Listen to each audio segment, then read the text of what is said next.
আসসালামু আলাইকুম, hello everyone, কেমন আছেন সবাই? তো এইটার হচ্ছে জয়েন মানে এই স্কোয়ারের ভিডিও দেখাইছি। তো এটাতে হচ্ছে ব্যাগ বানাইছি, এটা আমি কিন্তু ব্যাগ বানাইছি। তো এটা যে জয়েন কিভাবে দিছি সেটার ভিডিও আসবে ইনশাল্লাহ, সামনে এটার ভিডিও দিব। এটার ভিডিও ইনশাল্লাহ তাড়াতাড়ি আপলোড করা হবে। তো এখানে আমি ব্যাগ দেখেন, এই যে এটা হচ্ছে পাশে, এটা হচ্ছে নিচে, এই যে এইভাবে আমি জয়েন করে নিছি। তো এখন হচ্ছে উপরে হচ্ছে কাজ করতে হবে। তো এই যার জন্য উপরে লাইন বাড়াবো। এখন উপরে লাইন বাড়ানোর জন্য আমি এই যে অ্যাশ কালার সুতাটা হচ্ছে নিলাম। তো এটা আমি স্লিপ টিচ দিয়ে যে কোনো একটা জয়েনে, এই যে কোনো একটা গ্যাপে আমি জয়েন করে দেবো। এই যে করে 1 2 3 তিনটা চেন নিলাম। নেওয়ার পর আমি এই একই গ্যাপের ভিতরে আমি 3টা ডাবল ক্রোশেট করব।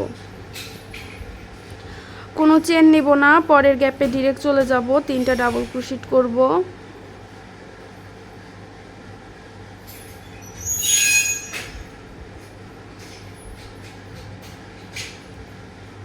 আবার কোনো চেন নিব না, পরের গ্যাপে আমি আবার 3টা ডাবল ক্রোশেট করব।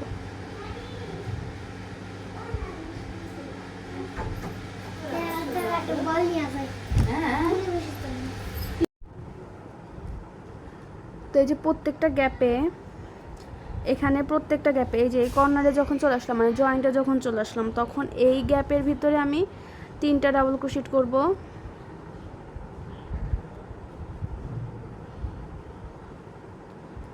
আবার এই সেম এই গ্যাপে আমি আবার 3টা ডাবল ক্রোশেট করব।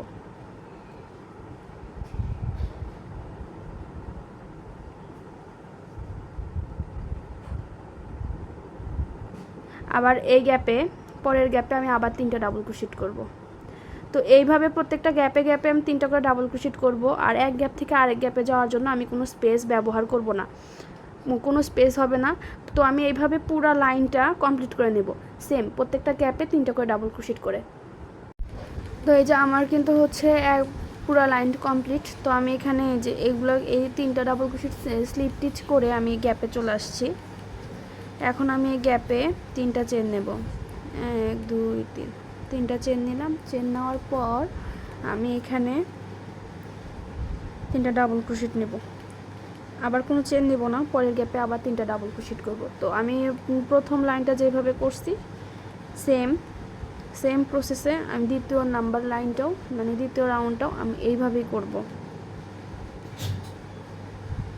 প্রত্যেকটা গ্যাপে 3টা করে ডাবল ক্রোশেট করে নেব আমি। তো আমি এই পুরো লাইনটা এইভাবে কমপ্লিট করে আসছি। তো আমি এই যে এখানে যে ডাবল ক্রোশেট করছি, পরের লাইনে যে আমি এই যে প্রত্যেকটা গ্যাপে 3টা করে ডাবল ক্রোশেট করছি, তার পরের লাইনে আমি প্রত্যেকটা ডাবল ক্রোশেটের উপরে একটা করে ডাবল ক্রোশেট করছি। তারপরের লাইনে আমি প্রত্যেকটা ডাবল ক্রোশেটের উপরে একটা করে ডাবল ক্রোশেট করছি। তো এইভাবে আমি 2টা লাইন করছি। এখন হচ্ছে আমি এই জায়গায় পরের লাইনে, লাস্ট লাইনে আমি হচ্ছে সিঙ্গেল ক্রোশেট করছি। আমি হচ্ছে কর্নার মানে মাঝ বরাবরে যে এরকমভাবে সিঙ্গেল ক্রোশেট করে নিচ্ছি। তো আমি পুরাটা সিঙ্গেল ক্রোশেট এইভাবে করব না, কারণ আমি এখানে এই যে ছোটো ছোটো এই রিংগুলো হচ্ছে অ্যাড করব, যার জন্য আমি এই যে একদম এটার মাঝ বরাবর সিঙ্গেল ক্রোশেট করব। তো আমি আপনাদেরকে দেখাচ্ছি যে কোন পর্যন্ত করবেন রিং অ্যাড করার জন্য। তো এই যে আমার হচ্ছে এখানে সিঙ্গেল ক্রোশেট আমি এই যে মার্ক করে নিছি, দেখেন মাঝ বরাবর দুই পাশে আমি সেফটি পিন দিয়ে মার্ক করে নিছি মাঝ বরাবর। এখন আমি এই যে রিংটা অ্যাড করব, যার জন্য যেখানে মার্ক করে নিছি সেটা বাদে অপোজিট 2টা ডাবল ক্রোশেট থেকে শুরু হবে। দেখেন, একটু খেয়াল করে দেখেন,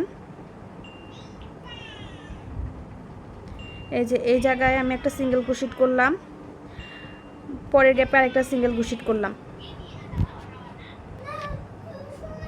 তারপরে এই যে আমি এই যে এইভাবে রিংটা ধরবো, দেখেন এই যে স্টিচ দিছি, সে এই যে এই ঘরে হচ্ছে আমরা স্টিচ দিছি, মানে স্লিপ স্টিচটা দিছি, মানে এই যে আমরা হচ্ছে পিন দিয়ে মার্ক করছি। তো এই মার্ক করা জায়গা থেকে এই যে 2টা ডাবল ক্রোশেট আমরা বাদ রাখছি। তো এখান থেকে আমরা হচ্ছে কাজ শুরু করব। তো এই যে এইভাবে রিংটা ধরবো, ধরার পর এই যে একবার একটা সিঙ্গেল ক্রোশেট, পরের ঘরে একবার সিঙ্গেল ক্রোশেট, এখন এই যে জায়গায় আমরা মার্ক করছি সেই জায়গায়, তো আমি এখন এখানে সেফটি পিনটা খুলে নিব। খোলার পর এই যে পরের ঘরে একটা সিঙ্গেল ক্রোশেট। এখন এখানে হচ্ছে মার্ক ছিল, এই মার্ক করা ঘরটা বাদ দিয়েও আমরা 2টা সিঙ্গেল ক্রোশেট করব। মোট আমরা এখানে রিং অ্যাড করার জন্য 5টা সিঙ্গেল ক্রোশেট ইউজ করছি। এই দেখেন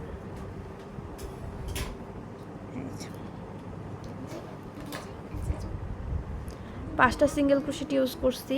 এখন আমরা আবার বাদ বাকি নিয়মে পরের ঘরে থেকে আমরা আবার নর্মালভাবে সিঙ্গেল ক্রোশেট করব।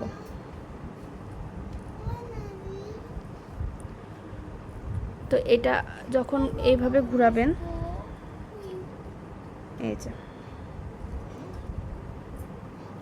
এটা কিন্তু দেখতে যে এরকমটা হবে, ঠিক আছে।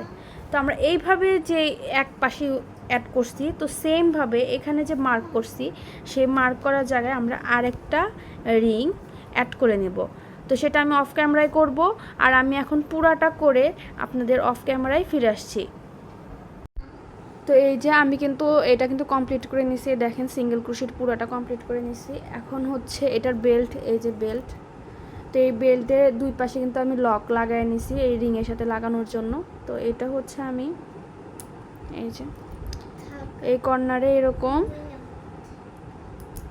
এই যে আমার কিন্তু ব্যাগটা কিন্তু রেডি। হ্যাঁ, আমার ব্যাগটা কিন্তু রেডি। আপনারা কিন্তু চাইলে এরকমভাবে ব্যাগ কিন্তু কাস্টমাইজ করে বানিয়ে নিতে পারেন, যে কোনো কালার কিন্তু বানিয়ে দেওয়া যাবে। আর এই সেম কালার নিতে চাইলেও ইনবক্স করেন। আজকের ভিডিওটা এই পর্যন্তই। আশা করছি ভিডিওটা আপনাদের সবার কাছে ভালো লাগছে। আল্লাহ হাফেজ।